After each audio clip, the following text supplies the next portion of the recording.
Shalom semuanya. Apa kabar nih semuanya adik-adik di sini? Pasti luar biasa ya.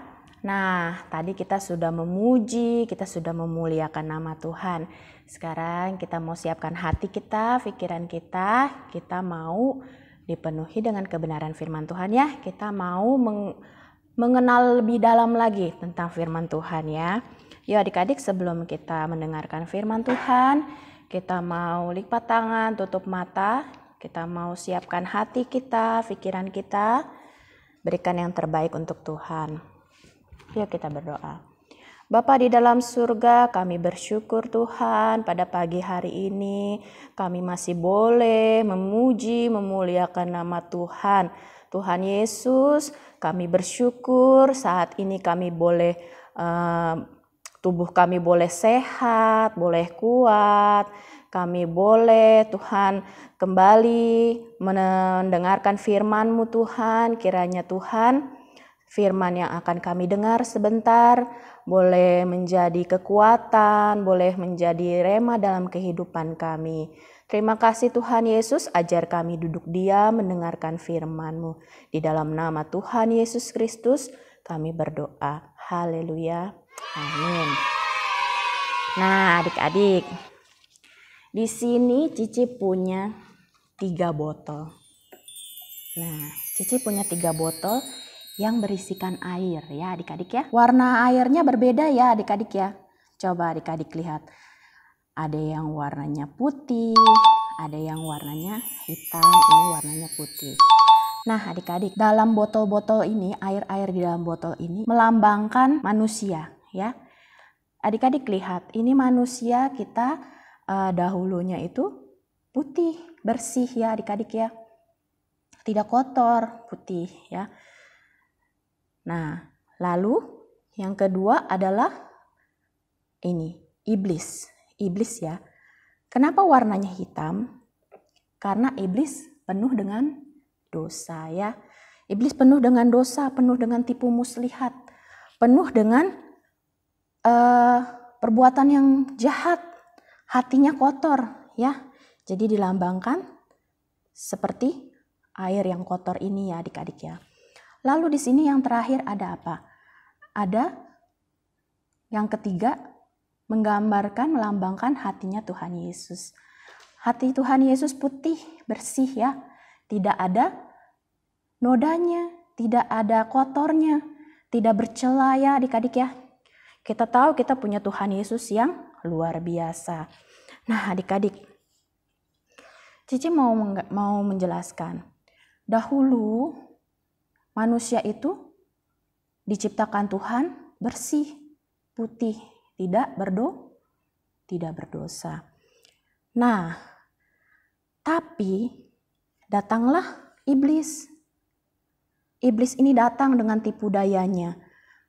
Iblis menghasut manusia untuk berbuat dosa. Adik-adik tahu gak dosa itu apa sih? Dosa itu adalah ketidaktaatan manusia kepada Tuhan. Pemberontakan dan pelanggaran manusia kepada Allah. Nah, dosa-dosa ini ya. Jadi kan waktu itu adik-adik ingat tidak? Di Taman Eden, Tuhan Yesus menaruh manusia di Taman Eden.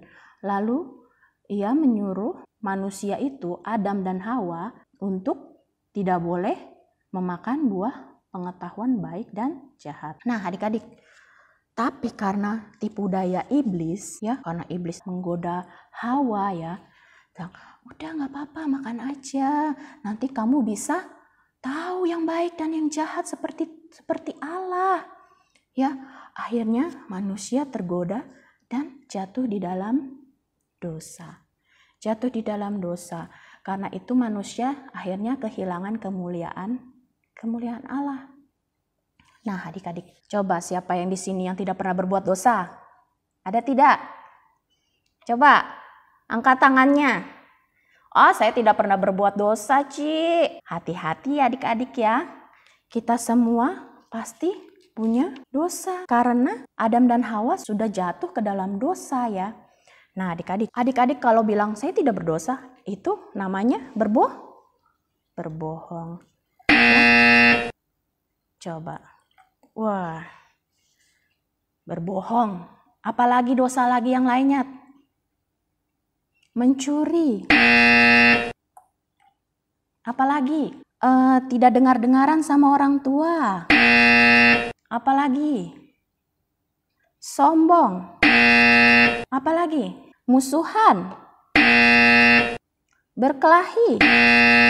Wah, adik-adik, coba adik-adik lihat. Hati manusia makin lama semakin kotor. Ya, kalau kita lama dekat-dekat dengan dosa, kalau kita dekat-dekat dengan iblis, lama-lama hati kita bisa jadi seperti iblis ya. Hati kita menjadi kotor. Coba kita lihat, Tuhan Yesus bisa tidak berdosa ya. Adik-adik ingat tentang Tuhan Yesus dicobai setelah 40 hari 40 malam berpuasa? Ayo, ada yang ingat tidak? Tuhan Yesus dicobai ya. Iblis juga menggoda Tuhan Yesus supaya Tuhan Yesus berbuat dosa.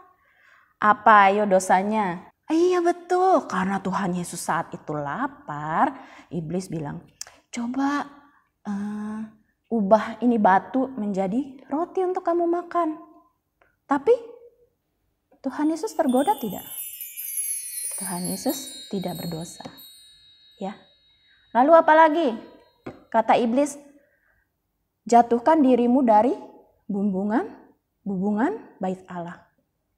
Tuhan Yesus mendengarkan iblis tidak? Tidak. Tuhan Yesus tidak berbuat dosa. Apalagi? Iblis menyeru Tuhan Yesus menyembah kepada iblis. Tapi apa? Tuhan Yesus tidak menyembah iblis. Wah, coba kita taruh. Nggak mempan. Tipu daya muslihat iblis tidak mempan sama Tuhan Yesus. Ya adik-adik ya. Tapi hidup kita kalau dekat-dekat dengan iblis, wah lama-lama menjadi kotor. Ya, lama-lama kita menjadi seperti iblis. Ya, perbuatan kita seperti iblis. Tapi adik-adik tahu tidak? Kita punya Tuhan yang luar biasa. Kita punya Tuhan yang sangat sayang kepada kita. Ya, bahkan dia rela turun ke dunia untuk menebus dosa kita. Kalau adik-adik berbuat dosa, kita mau sadari ya, kita mau undang Tuhan masuk ke dalam hati kita. Kita minta ampun sama Tuhan. Minta Tuhan ampuni saya sudah berbuat dosa. Saya sudah melakukan hal yang tidak menyenangkan hati Tuhan. Ya, kalau hidup kita dipenuhi dengan Tuhan Yesus, kalau Tuhan Yesus masuk ke dalam hidup kita, apa yang terjadi adik-adik? Dosa kita dihapuskan. Ya. Dosa kita dibersihkan oleh Tuhan Yesus. Dosa kita diampuni, ya. Nah, adik-adik, kalau kita mau hidup bersih, hidup seperti Tuhan Yesus, berarti harus apa? Harus dekat-dekat dengan Tuhan Yesus ya. Tidak boleh dekat-dekat dengan dosa. Kita harus menjauhi dosa. Caranya apa menjauhi dosa? Bagaimana sih caranya menjauhi dosa? Caranya dekat, erat dengan Tuhan. Ya, selalu bersekutu dengan Tuhan Yesus. Andalkan Tuhan Yesus ya. Kalau ada iblis yang mau mengganggu kita, udah kamu nyontek aja. Wah, gak mempan. Lama-lama iblisnya mati.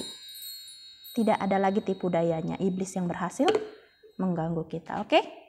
Nah, adik-adik, kakak sampai di sini firman Tuhan yang boleh Cici sampaikan. Cici mau memberikan satu ayat Alkitab ya, ayat hafalan. Coba kita mau baca sama-sama. Kita buka Alkitab sama-sama di 1 Yohanes 1 ayat 9. Yuk. Udah dibuka semuanya Alkitabnya? Udah dapat? Kalau udah katakan amin. Oke, yuk. 1 Yohanes 1 ayat 9. Jika kita mengaku dosa kita, maka Ia adalah setia dan adil, sehingga Ia akan mengampuni segala dosa kita dan menyucikan kita dari segala kejahatan. Nah, adik-adik, kita bersyukur ya, kita punya Tuhan yang luar biasa, Tuhan yang mau rela datang ke dunia untuk menebus dosa Cici juga dosa adik-adik ya. Yuk semua adik-adik, kita mau berdoa, kita mau minta pimpinan Tuhan, kita mau minta ampun sama Tuhan kalau kita saat ini sedang berdosa, kita saat ini sedang bermusuhan.